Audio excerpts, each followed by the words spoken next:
Hi guys, it's Kendra. Thank you so much for coming to my channel. I have not been on YouTube in probably about 4 years. I started doing like a couple videos here and there, but at the time I was in law school, so I just did not have the time to dedicate to filming YouTube videos at all. I was busy studying and taking and passing the bar, getting a job, all of that stuff. So YouTube was just not a priority for me.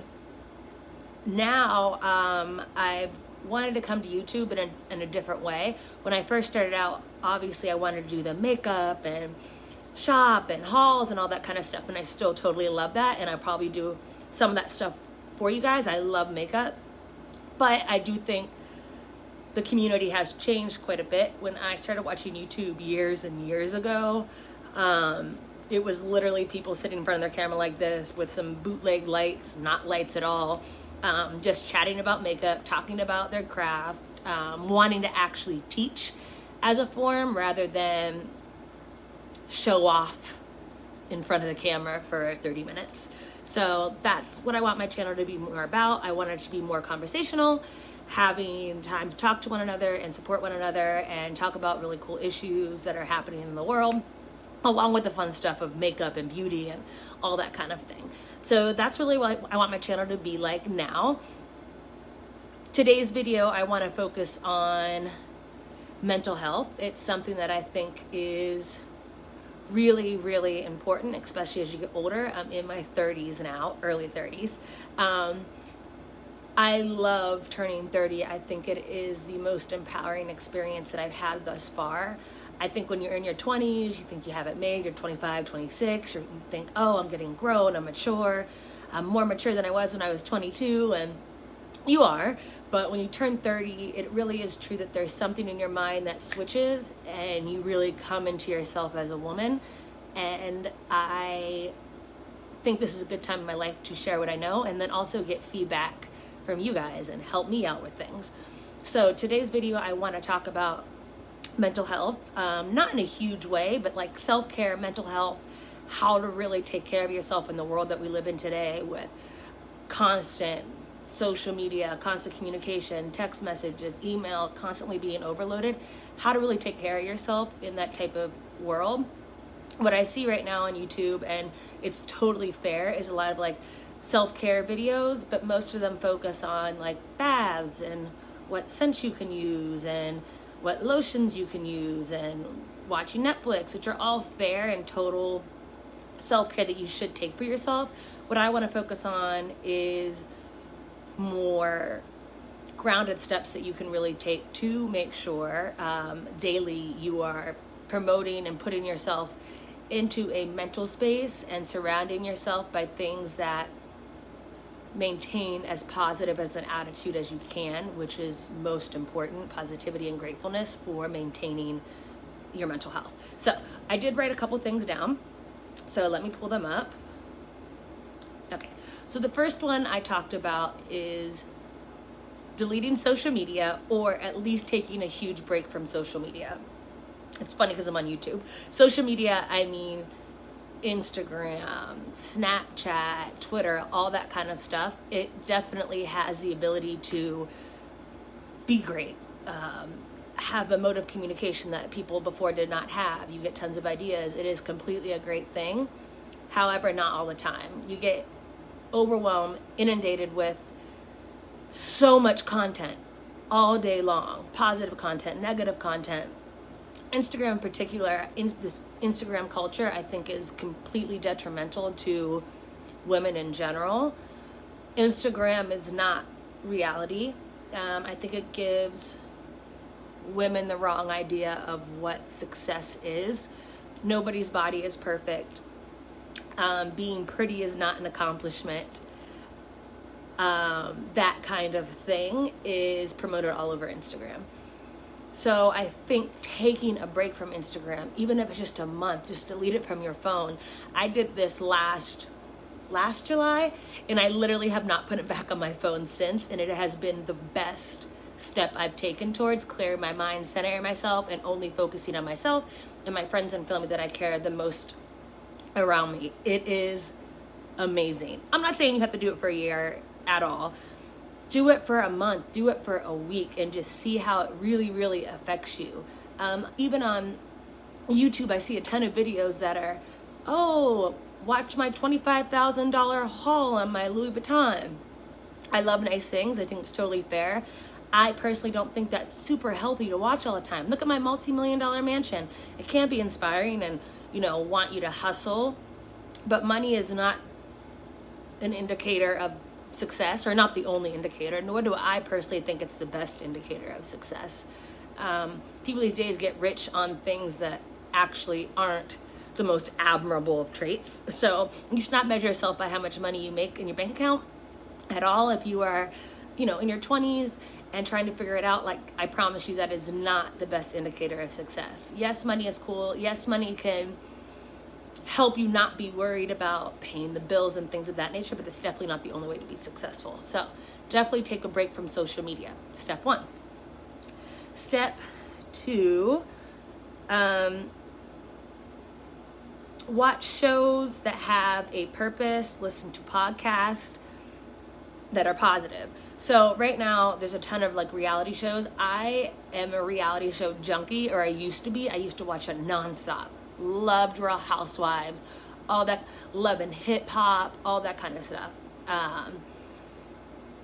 I don't watch any of it anymore. As you get older, I think it just becomes pointless. I actually find it really sad, especially as Black people, to watch Black people act a plumb fool and fulfill every possible stereotype on TV in an audience, and we support that. I don't think it's cool. So I actually really don't watch that stuff anymore. Yes, it can be funny and all that kind of stuff. I totally get it, but Black people already have enough bad stereotypes to go against that I don't need personally to be promoting and helping people make money off of Black people as an object to laugh at and fulfill stereotypes. So reality TV, at least take a break from it. Positive shows that I want to tell you guys, and when I say positive, I just mean shows that make you laugh. I watch Golden Girls nonstop. I know it's super old. I used to watch it with my grandma back in the day, when I was little, and as I've gotten older, it's freaking funny, and I watch it nonstop. Also, anything that makes you laugh, watch it. I also love Harry Potter. I can sit for hours and watch Harry Potter. It's a positive experience. It's nothing negative that I'm taking in. Also, take the time to educate yourself. Watch documentaries. Obviously, we have people like Ava DuVernay who puts out amazing content. 13th, When They See Us. Watch both of those. They're amazing. You're educating yourself about the history that makes up much of our country. Also, listen to podcasts. Every single night I listen to podcasts. I listen to Super Soul Sunday by Oprah, but I fall asleep to every night. And I love falling asleep to positivity and having people talk to me about how to maintain gratefulness in my life, how to have intention with the things that I do. Super positive.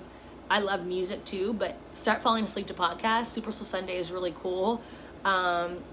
There's also one, oh, hold on, which one is it? 1 second. It is Small Doses with Amanda Seales. She's hysterical. I think she's one of my spirit animals. She's incredibly smart. Watch or listen to that rather. She is really, really funny. Those are some of the ones I like to listen to, but there's a ton of others. And if you have any podcasts that you think are inspiring, please leave them down. Please leave them down below, because I am totally open to it. So that's number 2. Watch and listen to shows and podcasts that are positive and have an effect on how you're viewing the world.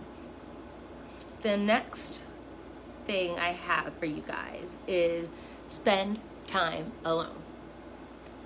By spending time alone, I mean spending time alone in your room, turn your phone off, read a book, do anything you can do without your phone. And watch TV during that time. Do what you want to do, but turn anything that can interrupt your alone time off. So no social media, no phone, turn your phone on, do not disturb.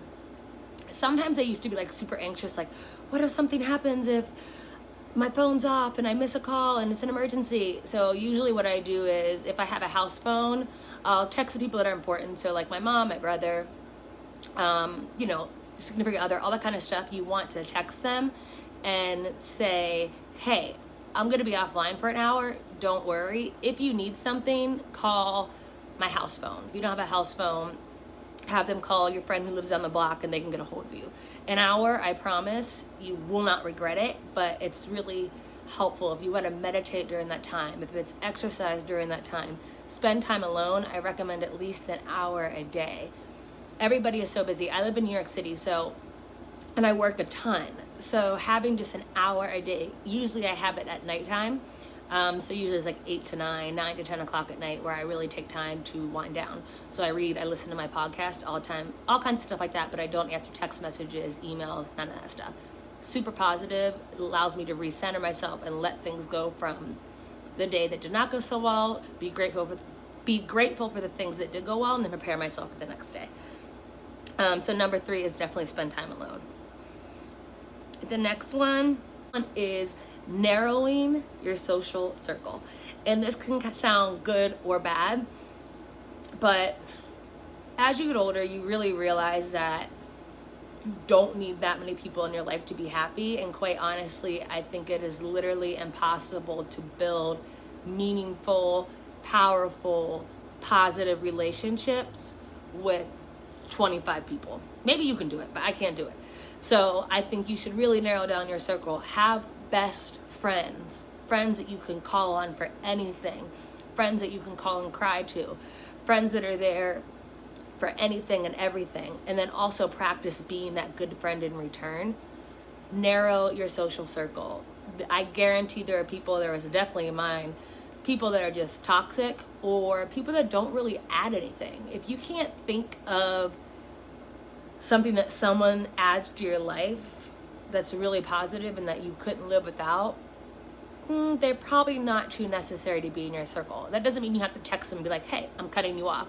But don't prioritize them. You don't need to. Saying no thanks, I don't want to hang out, is completely within your realm. Like, your personal mental health is important. You want to fill yourself with people that, you want to fill your circle with people that fill you up and help you, and that you can help in return. So narrow your social circle. Which is kind of what I mean by like Instagram and Facebook and all that kind of stuff. Yeah, I haven't used Facebook and all that kind of stuff. So obviously, I think it's a good forum. People post weddings and birthdays on there. And one way I've been looking at it is, if I'm getting married or something really big happens in my life, the people that need to know are gonna know because I just tell them. So just kind of thinking like that, like really narrow your social circle. I've done it and I think it's been amazing for me. I go on friend trips with the friends that mean the most to me. I call my friends much more often because there's less of them to do that with. And I really try to practice being a good friend in return.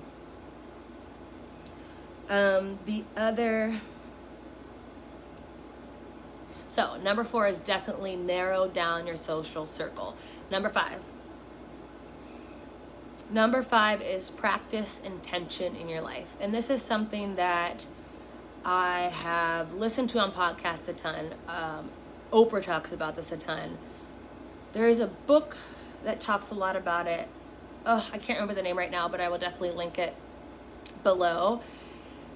Intention is everything in your life.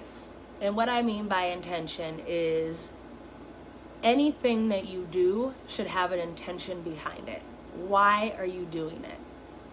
If you cannot answer that and it is not something positive, you do not need to do it. It can be something as simple as having someone ask you to go out to dinner. You have no interest in getting to know this person. Don't go.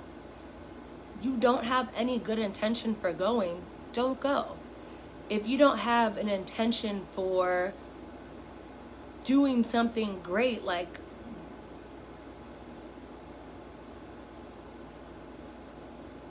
even something simple as like, what is my intention for filming YouTube? I think maybe that also is another reason as to like why I waited for so long to film YouTube. My intention was, I don't know, I didn't have one. Now, after like watching YouTube, watching to what it's grown into, you know, being able to finally get through school, graduate from law school. Oh, also, if you want to have a discussion about how to get into top law school, I was fortunate to go to a really, really great Ivy League law school. If you want to have a conversation about how to get there and what it is to be a person of color when you get there, and especially a woman of color, because there's like 5 of us, not 10, 5. So let me know, and I can definitely talk about that too. But my intention with YouTube now is, how can I really positively affect the people around me? How can I share the knowledge that I've learned, you know, throughout my 20s with other people? And then how can I have other people help me? I have a lot of stuff to learn. So obviously I have my best friends around me that will always help me, but I do know that there's other people out there. There's a ton of people watching this that are probably sitting in their bedroom. There's a ton of people sitting in their bedroom wanting to watch YouTube and wanting to interact with people and have really good things to offer. So number 5 is definitely set the intention for everything that you want to do in your life. Whether that's, why do I want to go to medical school? Because I want to help and cure people, fine. What it should not be, or at least what I think it should not be, is because I want to make a lot of money. That is going to not take you very far. You're going to end up being miserable, because making money does not equal happiness. Serving is happy. So if you really have a passion for medicine and you really want to, you know, find a cure for cancer, find a cure for Alzheimer's, like, I want the doctors that really want to do that to be my doctor. What I don't want is a doctor who wants to make a lot of money. Like, sure, it comes along with it, but your intention should really be, I want to help people. So that's number 5.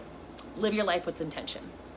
So that is it right now. What else do I have? That's it. So that's one of my videos with you. Obviously I have no lighting. Obviously I'll get much better, but those are some self-care tips that I have learned that don't have to do with bubble baths and all those things that are super, super great. But self-care, mental health is super, super important. Thank you for coming to watch me. Please subscribe, share, like, all that kind of stuff. I hope to really grow my channel in like a really positive way, in a way that is hopefully a little different than a lot of the other channels on YouTube, and in a way that I can interact and make cool friends and get new ideas from all of the amazing people watching this. Okay, until next time, bye.